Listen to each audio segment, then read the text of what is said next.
एक दिन में ना कोई सचिन तेंदुलकर बनता है और एक दिन में ना कोई एपीजे अब्दुल कलाम बनता है।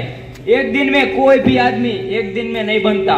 उनने अपने सपने देखना बुरी बात नहीं है मेरे दोस्त, लेकिन उस सपने के लिए जिद करना बहुत जरूरी है। जिद क्या है? जिद एक एहसास है दूसरों से बेहतर बनने का। किस चीज की जिद? I want to prove myself better. Mummy papa ने कुछ नहीं दिया तो उस चीज की जिद। या कोई पेरेंट्स ऐसा कहता है कि नहीं मेरा बेटा ऐसा ही करेगा। सॉरी, मैं यूथ के बारे में बात कर रहा हूँ। जैसे सुभाष चंद्र बोस, चंद्रशेखर आजाद, खुदीराम बोस, ये कौन थे? ये जिद्दी लोग थे। इन्हें जिद की एक मकसद के लिए, इन्हें जिद के एक अच्छे कारण के लिए। What is victory, what is success? हर आदमी के लिए जिद का मतलब अलग होता है, सक्सेस का मतलब अलग होता है। सिर्फ जिद करने से कुछ नहीं होगा। याद रखिए, जिद एक एहसास है। जिद करना बहुत जरूरी है, क्योंकि ताकतवर बनो, क्योंकि कमजोरों को आंसू मिलते हैं या फिर बेग। ताकतवर बनना, ताकत मैन होती है दिमाग से, बॉडी से नहीं। जिद होती है दिमाग से, बॉडी से नहीं। बॉडी से जिद करके क्या करोगे? अकड़ के चलोगे क्या? वो जिद नहीं होती है। जिद होती है अपने आप को बेहतर करना। याद रखिए, दूसरों को नीचा दिखाने से जिद नहीं मिलती। जिद मिलती है अपने आप को मेहनत करके, ट्रेनिंग करके, वो होती है जिद। जिद एक अच्छे कारण से हो तो सही बात है। मिट्टी के लिए मोहब्बत, वो भी एक जिद है जो हर सिपाही में होती है। वो जिद नहीं होती ना इस देश के तिरंगे को दुनिया की सबसे बड़ी ऊंचाई के ले जाने की, तो आज सिपाही काम भी नहीं कर रहे होते। तो वो जिद जरूरी है।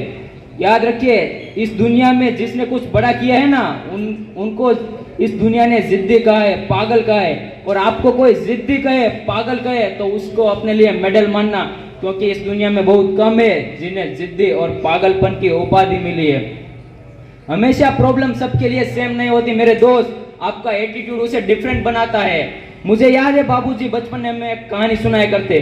जब पानी बरसता है ना, तो सारी चिड़िया घरौंदा दौड़ती है, शेल्टर दौड़ती है, लेकिन गिद्ध लौता एक ऐसा अकेला होता है जो उस पूरी बारिश को चीरते हुए जाता है और बादल के ऊपर बैठता है एटीट्यूड से।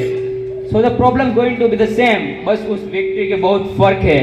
तो आपको उस जिद को फॉलो करना है, जिद करना है। फॉर एग्जाम्पल, हर चीज पढ़ाई लिखाई नहीं होती है। सचिन तेंदुलकर साहब, इसने जिद की। 1809 में पाकिस्तान के दिग्गजों के सामने बैटिंग कर रहे थे, जिनकी बॉल दिखती नहीं थी, सिर्फ आवाज आती थी लगने की और निकलने की। उस आदमी ने जिद की। बकारियों जो बॉल जिसने नाक तोड़ दी थी सचिन रमेश तेंदुलकर की। 16 साल का छोटा बच्चा सचिन रमेश तेंदुलकर नीचे गिरा हुआ।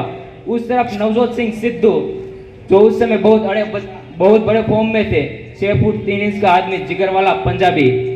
उनके कान में एक आवाज आती है कि उन्हें लगा कि मर गया। सब लोग कहते हैं ये बच्चा अब क्या खेलेगा, लेकिन नवजोत सिंह सिद्धू के कान में एक आवाज आती है, नहीं मैं खेलूंगा। वो होती है जिद। फिर वो बच्चा खड़ा होता है, नाक पे कॉटन लगा होता है, और अगली बॉल में 2 कदम आगे बढ़ के उस पूरी सीरीज का सबसे लंबा छक्का मारता है। वो होती है जिद।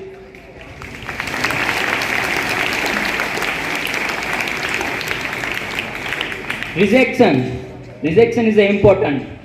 अगर कोई थप्पड़ मारे ना तो 2 ही तरीके हैं। पहला तरीका, पप्पा थप्पड़ पड़ गया, मम्मी थप्पड़ पड़ गया, रो और सो जाओ। दूसरा तरीका, लौट के जाओ, कान के नीचे रेपटा कंटाप मारो। थप्पड़ बोलते हैं ना, अच्छा उसको पता चल जाएगा कि थप्पड़ क्या है।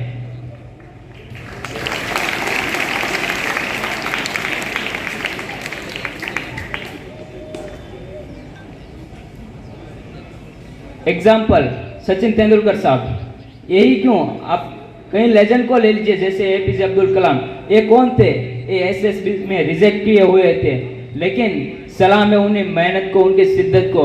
जो आर्मी, नेवी, एयरफोर्स के तीनों के चीफ सुप्रीम कमांडर बने, और उन्होंने उस एज में 60s में जाके सुकोई, मिराज ऐसे फाइटर जेट को उड़ाया। उन्हें जिद की इस देश के लिए कुछ बड़ा करने के लिए। तो मैं अंत में कुछ चंद पंक्तियां कहना चाहूंगा, गौर से फरमाएगा कि धंधा छोटा हो या बड़ा उसको रोजी कहते हैं, कि धंधा छोटा हो या बड़ा उसको रोजी कहते हैं, और जिसको देखते ही दुश्मनों के होश उड़ जाए उसे भारत का फौजी कहते हैं।